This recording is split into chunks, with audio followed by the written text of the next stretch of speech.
Oh my god. Hello everyone and welcome back to the channel. My name is Talalipop and today we are reviewing another electric bicycle, but unlike my last review which was on a fat tire electric bike, this one is the complete opposite since it is a road bike with much thinner tires. It weighs about half as much and it has an integrated battery and display system which is pretty cool.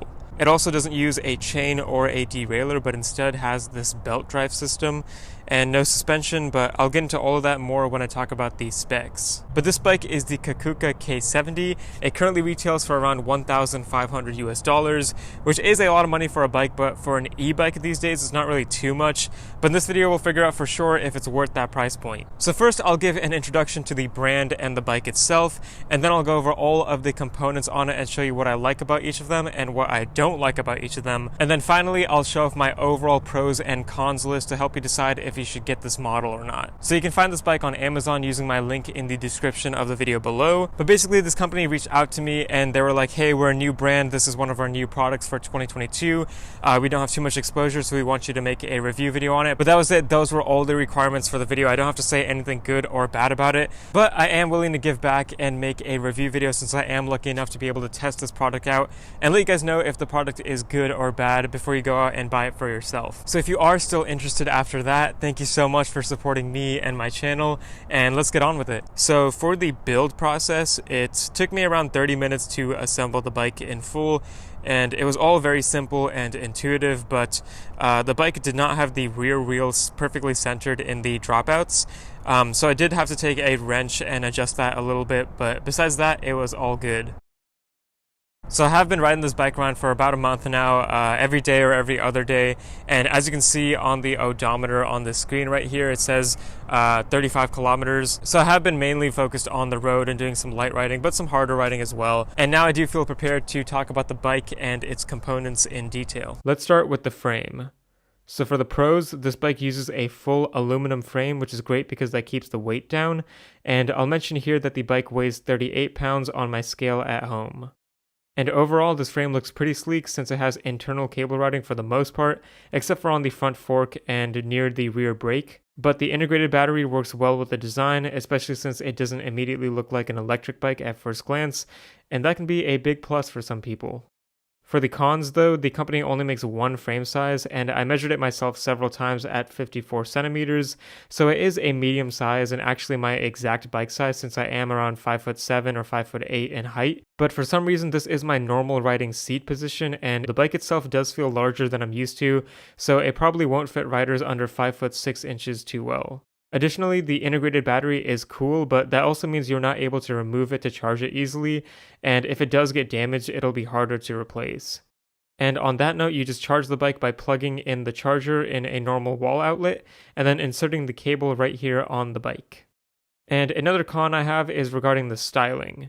I don't really like the look of this larger head tube up here, especially when paired with this smaller, narrower front fork. It just looks a little bit funky and doesn't flow well, but the head tube does need to be a little bit bigger because these bolts are how you access the battery if it needs to be replaced, and it also houses all of those cables you can see, so it makes sense, but I just wish the fork was a little bit bigger to complement that. But moving on to the battery and motor specs, the bike uses a 36 volt 7.5 amp hour battery paired with a 250 watt motor, which tops out at 20 miles per hour or 32 kilometers per hour. These specs are definitely not the most powerful, but for some pros, the smaller size does keep the weight down and looks sleeker, and the range is fairly good for daily city riding with a 25 mile max on all electric mode. The bike also charges fairly quickly at around 3 to 4 hours. The pedal assist modes are fine as well, with pedal assist 3 and above working pretty well. For some cons, I don't like how the 20 mile per hour limit cannot be increased. Additionally, the pedal assist is not that noticeable on levels 1 and 2, I pretty much only used it at 3 and above. And of course the 25 mile range can be a little low if you plan on going on longer rides.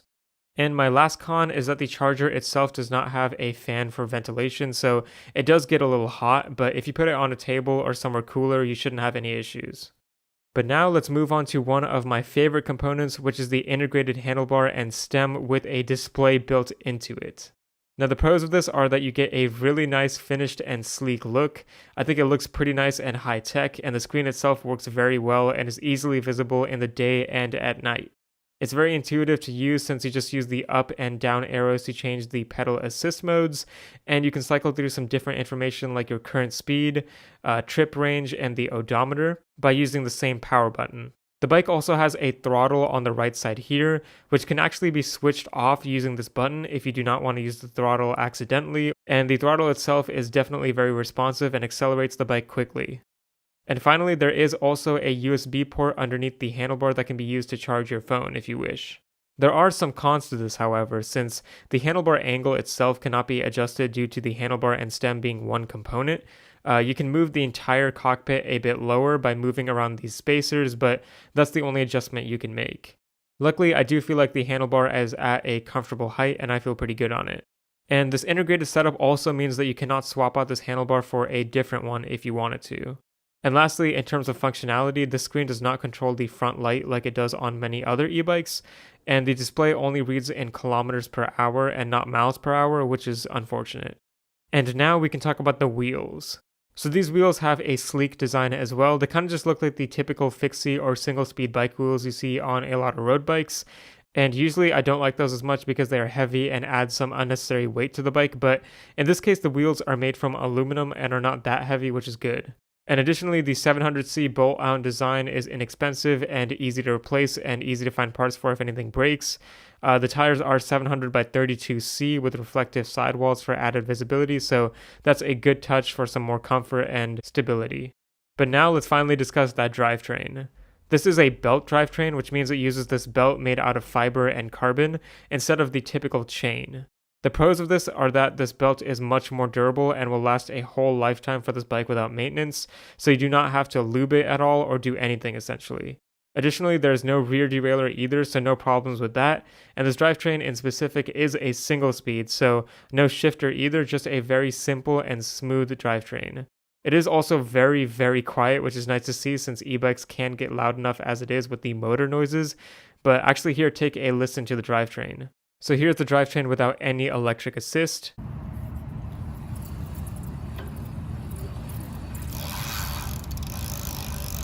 And then here's what the drivetrain sounds like using the throttle.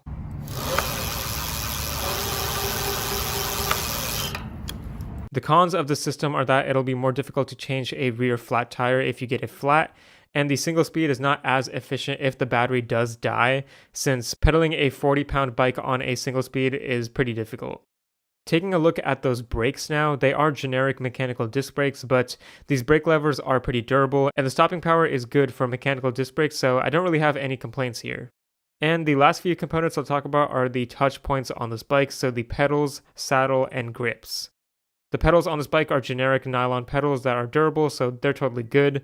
The saddle is a comfortable seat and doesn't look too bad either, and the grips do match the saddle and are very squishy. I don't have any complaints except I personally think that the grips were too soft and led to some hand fatigue, so I did replace them with some inexpensive Electra grips, and now everything is more comfortable. And the kickstand here is nice as well since it props up the entire bike, so you can easily work on it if you wanted to. So here is my overall pros and cons list in a single table to make it easier to understand if you do want to go through it.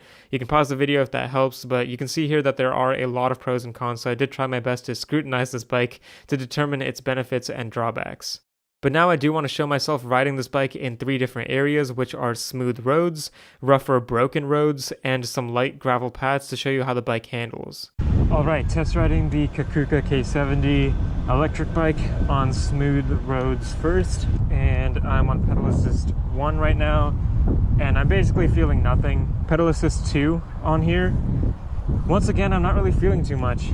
If I kind of start pedaling faster, I feel it kick in a little bit on the high end, but not much there either. Yeah, I'm feeling it a little bit more on pedal assist 3. We'll go on this paved bike path here, which is very smooth. Bike definitely feels comfortable on this path, and I'm feeling the pedal assist kick in on the higher end now. I'll slow down a little bit, kick it up to 4.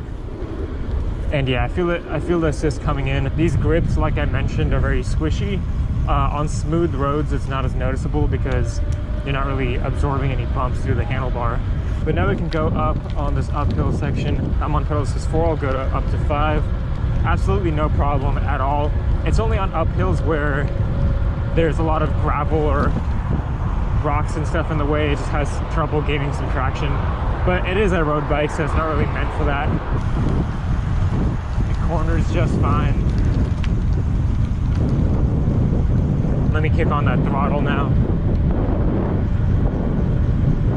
Once it hits 32 kilometers an hour, it'll basically stop and stay at that speed. So areas like these flat bike paths are where I expect most of Kakuka's customers to be riding, like 80% of the time. And in terms of pedal assist, I feel like pedal assist 3 is a good sweet spot on this bike. It definitely does kick in, especially on the higher end, and it gives you some good assist, and I feel like it's great for flat areas because you don't really need too much power. Unless you want to go really fast, then you can kick it up to 4 or 5. Alright, so for the bumpy and rough road test, I'm actually going to stay on this bike path because it gets really rough, as you can tell. So little bumps here and there are no big deal for this bike, as is expected with the wider tires. Very, very rough over here. Lots of potholes and bumps from all these tree roots hitting the path. But on stuff like this, your hands definitely start hurting more. And I'm getting out of my seat here because, you know, let me stay in my seat for the next section. You can just see how bumpy it is. Yeah, but I'm trying to, now I'm out of my seat and it's a lot more stable. Let me go on some grass as well. Not bad. Maybe come off this curb here. Yeah, that's fine. When you go fast, holy crap. When you're going pedal assist 5 on this bike and hitting these bumps, you're definitely feeling it a lot more. All right, but now let's take this bike on this light gravel path and see how it does. So I definitely feel the bumps on this one because it is a road bike, no suspension at all. Despite that is not too uncomfortable. You might be able to hear my voice kind of jittering here and there while I'm bumping around, but it's not too bad. It's not going to be like the end of the world. Oh my god, chicks. I think 4 is a good sweet spot on gravel because it does struggle a little bit more to gain traction and speed when it's dealing with these rocks in the way. Alright, now it's time to take it on a different gravel path. Whew. This one has a lot more rocks in the way, but it's still light enough that this bike can handle it just fine. We're on pedal assist 5 and it's doing pretty well. It definitely feels pretty fun on the gravel as well, since you're being bounced around a little bit. Now that I'm back on smooth roads, I can really tell the difference on just how smooth and fast this bike is on a paved trail like this. And this is really where it's at home. So my overall thoughts for this are that the bike is definitely faster on smooth roads. That's where it should spend most of its time. If you do go on a bumpier road with potholes and stuff like that, like city roads or something like that, it can definitely handle it, but you are going to feel a little bit more fatigued because it is a rigid bike. And then finally, if you take it on some light gravel paths, it surprisingly does well. You're going to be bumping around the whole time, definitely feeling it, but if it needs to go on there, it totally can. And if you are able to deal with the bumps and things like that, the bike itself will be totally fine. So for my overall thoughts on this bike, I'll put up my pros and cons list again, and honestly there are a good amount of cons on this list, but I did try to nitpick in some areas. I'll say the biggest cons are the underpowered battery and motor, as well as the price of the bike being a little high for a new brand that is just starting out, since it does have to compete with some other bikes in this price range that have more power and bigger batteries. The biggest pros are definitely that really cool integrated handlebar screen and the overall sleek look of the bike. It also has a reliable drivetrain for what it is. So overall, you can decide if the bike is worth it to you, and despite these cons, I did enjoy my time on the K70. But that's it for this video, guys. Thank you so much for watching this far if you did, and as always, remember to keep biking. Testing. Look at it. It's on your cast.